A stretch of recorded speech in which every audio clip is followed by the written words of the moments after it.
The NBA's cocaine era. Confessions from basketball's darkest chapter. Between 1978 and 1986, professional basketball in America teetered on the edge of complete collapse.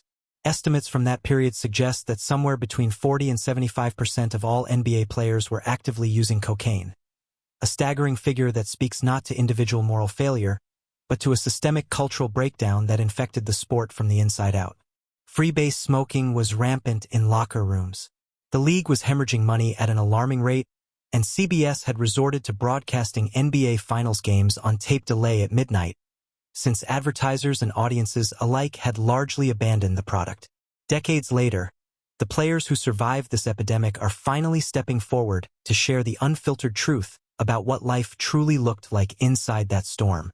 Spencer Haywood was no ordinary player. A Hall of Fame forward who averaged 30 points and 19 rebounds during his rookie season, he had claimed the title of youngest MVP in ABA history at just 21 years old.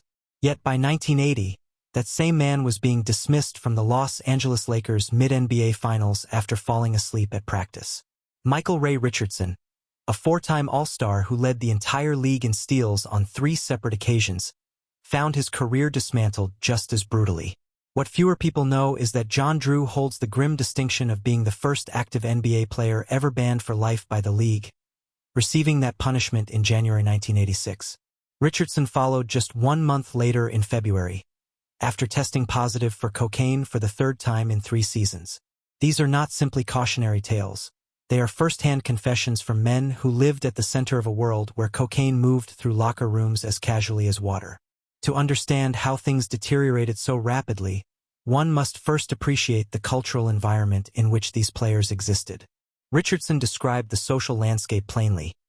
Arriving in New York, he found himself surrounded by new crowds, new temptations, and a social current that pulled him steadily toward experimentation. One thing leads to another, he explained. You're out, you start partying. Guys want you to try this and try that. Cocaine was being actively marketed across American society during this period as a wonder drug, sharper thinking, enhanced sexuality, improved mental performance, and crucially, no addictive properties. Time and Newsweek ran glowing features making precisely these claims. Young, wealthy, successful athletes, many of them black men who had come from very little and suddenly found themselves earning more money than they had ever imagined, were particularly vulnerable targets for a lie that an entire society was repeating with confidence. What made the drug especially insidious was the psychological trap it set.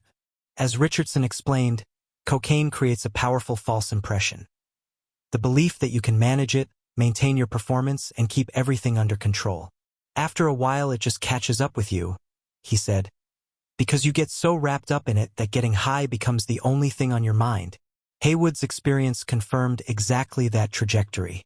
He entered the 1979-80 season averaging 24 points and 12 rebounds per game. By mid-season those numbers had slid to 17 and 7. By season's end, he was producing just 7 points and 5 rebounds per outing, and had lost 20 pounds from his frame. Yet the denial ran so deep that even confronted with video evidence of his own deterioration, Haywood couldn't see it.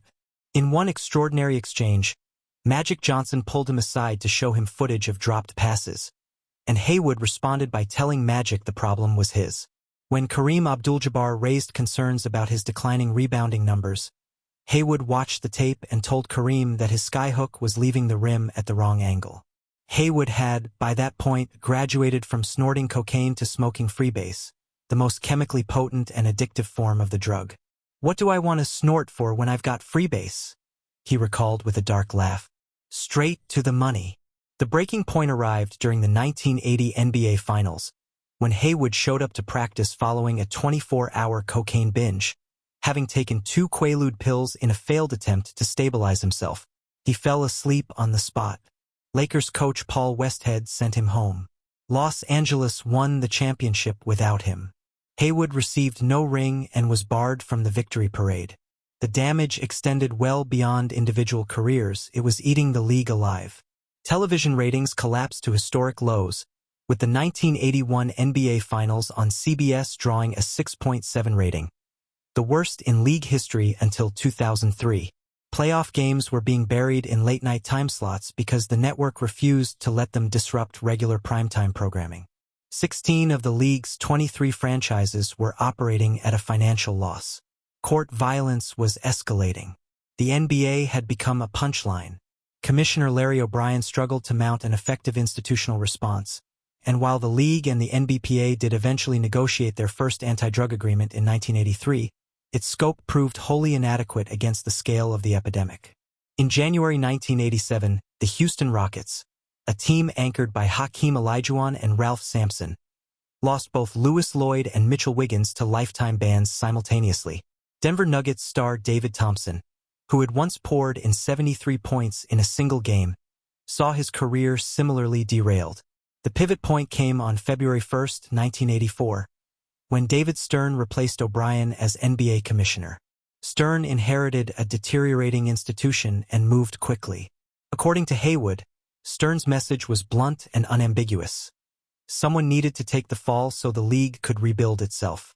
John Drew became that first example in January 1986. Richardson followed 6 weeks later. When Richardson flew home from Atlanta and stepped off the plane to find NBA officials waiting for him at the airport, the weight of the situation finally landed. "That's when it hit," he said. "Like, this ain't no joke."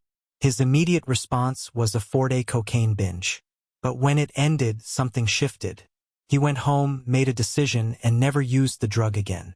The human cost of this entire era stretched far beyond lost statistics and revoked contracts.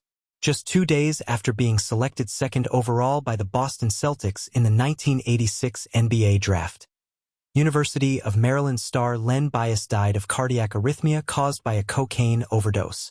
He was 22 years old. His death became the symbolic face of the national war on drugs and directly triggered the Anti-Drug Abuse Act of 1986, known informally as the Len Bias Law, which established mandatory minimum sentencing guidelines that would go on to devastate black communities across the country for decades. Haywood's own addiction had taken him to even darker territory. He had contacted a friend in Detroit, by his own description, a genuine gangster, with the intention of having his coach Paul Westhead killed. He drove to Westhead's California home, damaged the coach's car, and it was only a phone call to his mother that pulled him back from the edge of something irreversible. Both Richardson and Haywood ultimately survived. Richardson went to Europe, got sober, and remained completely clean for 40 years, right up until his death from prostate cancer in November 2025, at which point he was 70 years old. Haywood carried his story forward as well. And while the personal prices they paid were immense, the institutional transformation their downfall helped enable was undeniable. Under Stern's leadership between 1984 and 2014, the NBA's annual revenue surged from $165 million to more than $5.5 billion, becoming the global entertainment empire it is today. Richardson's final reflection on everything he experienced carried neither bitterness nor self-pity. "I don't ever really hold a grudge," he said, "because if I wouldn't have been doing it, I never would have been banned. But at that time, it was everywhere." That simple honesty may be the most important thing to carry away from this entire chapter. Not that individual players failed the game, but that a generation of athletes was consumed by a lie their society told them, and the ones who paid the steepest price ultimately cleared the ground on which a revitalized league was built.